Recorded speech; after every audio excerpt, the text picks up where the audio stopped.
The gospel reading today is Matthew 16, verses 13 through 20. Peter confesses Jesus to be the Christ, and Jesus teaches about the cost of discipleship. Now coming into the district of Caesarea Philippi, Jesus asked the disciples, "Who do people say that the human one is?" And they said, "Some say John the Baptist, others say Elijah, and others Jeremiah or one of the prophets." Jesus said to them, "But who do you say that I am?" Simon Peter answered, "You are the Christ, the child of the living God." And Jesus answered Peter, "Blessed are you, Simon Bar-Jonah, for flesh and blood has not revealed this to you, but God who is in heaven. And I tell you that you are Peter, and on this rock I will build my church, and the powers of death shall not prevail against it. I will give you the keys of the realm of heaven, and whatever you bind on earth shall be bound in heaven, and whatever you loose on earth shall be loosed in heaven." Then Jesus strictly charged the disciples to say to no one, "Jesus is the Christ." May God add understanding to this reading of the gospel. Amen. Please be seated.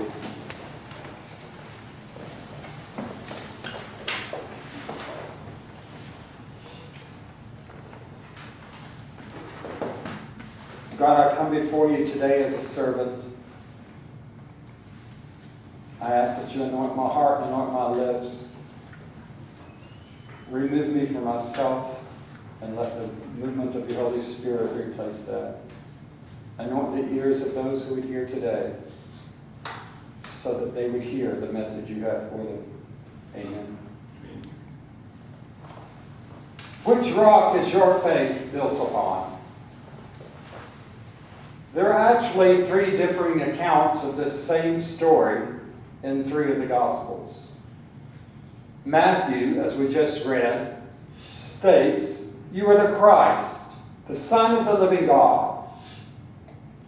Mark is the briefest with the statement, "You're Christ." And Luke is the clearest of all. "You are the Christ of God." Jesus knew now that there was at least someone who had recognized him as the Messiah, the anointed one of God, and the Son of the living God. The word Messiah and the word Christ are the same. One is the Hebrew, and the other is the Greek, and they both mean the anointed one. Kings were ordained to office by anointing, as they still are. The Messiah, the Christ, the anointed one, is God's king over all people. Peter is the one that recognized Jesus as the Messiah, the Christ, the anointed one. This passage teaches us that our discovery of Jesus Christ must be a personal discovery. Jesus' question is, you, what do you think of me? When Pilate asked Jesus if he was the king of the Jews, his answer was, "Do you say this of your own accord, or did others say it to you about me?" So it was Jesus who gave us the argument of, "They said." I hate that. Especially as a pastor. You're sitting in a meeting and somebody says, "Well, they said." Well, who the hell is they? Tell me who they are so I know what to talk about. The most important thing for us is, what do we say? For what others say matters not. Our knowledge of Jesus must never be at second hand. A person might know every verdict that ever passed on Jesus, might know every Christology that the mind of man might ever think out. They might be able to give a competent summary of the teaching about Jesus of every great thinker and theologian, and still not to be a Christian. Christianity can never consist in knowing about Jesus.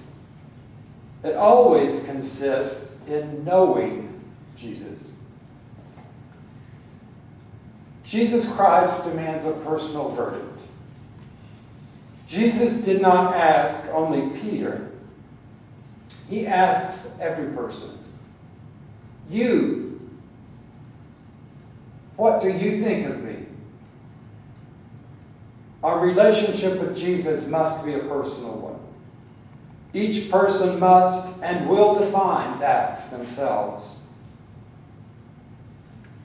The other disciples that were in that same conversation were not cast away by Jesus just because they answered the question about what other people thought of Jesus, and yet could not answer the question of what I think of Jesus. They weren't thrown away. They weren't disbanded. They were still there. And Jesus said to Peter, "Blessed are you, Simon, for flesh and blood has not revealed this to you, but God who is in heaven. And I tell you, you are Peter, and on this rock I will build my church, and the powers of death shall never prevail." I have often wondered what it was that made Peter so different. And how did Peter gain this great prize of being the solid rock upon which all the church would be built? It comes to mind for me that in another parable, when Jesus approaches the boat in which the disciples were in, he walked on the waters. Peter wanted to experience the same thing for himself. So Jesus invited Peter to step out of the boat and to walk on the water. With the eagerness of a child on Christmas morning, Peter stepped out of the boat and onto the water. Just as he did, the waters became very unsteady and began to roll beneath his feet. Peter was scared and began to sink. I think Peter had lost focus of where his faith was firmly attached.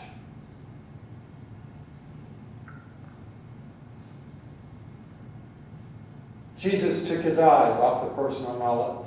Peter took his eyes off of the personal knowledge of Jesus and focused only on the chaos that was now in his life. It was he who looked back to Jesus, and that is when he found a calm spirit again, and was when he was able to get back into the boat. Yet Peter, who had so little commitment to his own faith, is now the rock upon which the entire church is built. That's scary. The one who is too scared to stand up tall and straight and to walk on the water is the rock of salvation, the rock that the church is built upon. What this is telling us is that we need not be perfect in our relationship with Jesus Christ. Just accept the fact that Jesus is our rock and our solid foundation. That really is exactly the same for us. Where is your faith? If we are looking outward for others to define our faith for us, we will soon find ourselves in the midst of chaos. A chaos not created only by ourselves, but the chaos that we allow others to bestow upon us. And they love doing it. Chaos is so much more fun when you have more people there. And they will invite you with open arms into their chaotic world. You don't have to go. You can say, "Oops, I gotta wash my hair." "Oops, I gotta change some mechanical part of my camper." "Oops, I lost the disc playing disc golf. Gotta go find it. You do not have to take the chaos. A chaos not created only by ourselves, but a chaos that we allow others to bestow upon us. We need not, as individuals, be looking for the person upon who the church is built upon. We, with the same frailment of Peter, we with the same shaky faith as Peter, are that rock for ourselves. Peter, anointed to be the rock of the church, is no different, and I don't believe this is blasphemy, than us. We are called to be the rock of our own faith, each and every one of us. Yes, this rock grows stronger, and our foundation becomes even more firm as we grow spiritually with others in a community. We, as an LGBTQ faith community, know this lesson best. Many have been told you are not worthy of the grace and salvation of the Messiah. Many have been told you are not even worthy to call upon the name of the Messiah. I want to tell each of you personally today, you are worthy of all the gifts that God has for you. You are worthy of exploring your faith, and more importantly, you are worthy of even questioning that faith from time to time. The most important thing I want to share with you today is that you are the rock upon which the church is built. You are the one that can bring many more into the faith and grace. You are worthy of living the life filled with awe and excitement of what you know Christ can and will do for you. We are all worthy, as Peter, with the excitement of a child at Christmas, to step out of the boundaries of that boat, out of the boundaries of our faith at times, and walk on uncharted waters. We are worthy to stand there and let those waters whip around us, bat us around, knock us down. And when we get tired enough of that, we are worthy to reach our hands out and say, I'm in, Lord. Pull me back in that boat. Some of us may go kicking and screaming. Some of us may look naily as heck with the water splashing all around us. But we are worthy to call upon that name and be brought back into the safety of the faith. Would you pray with me?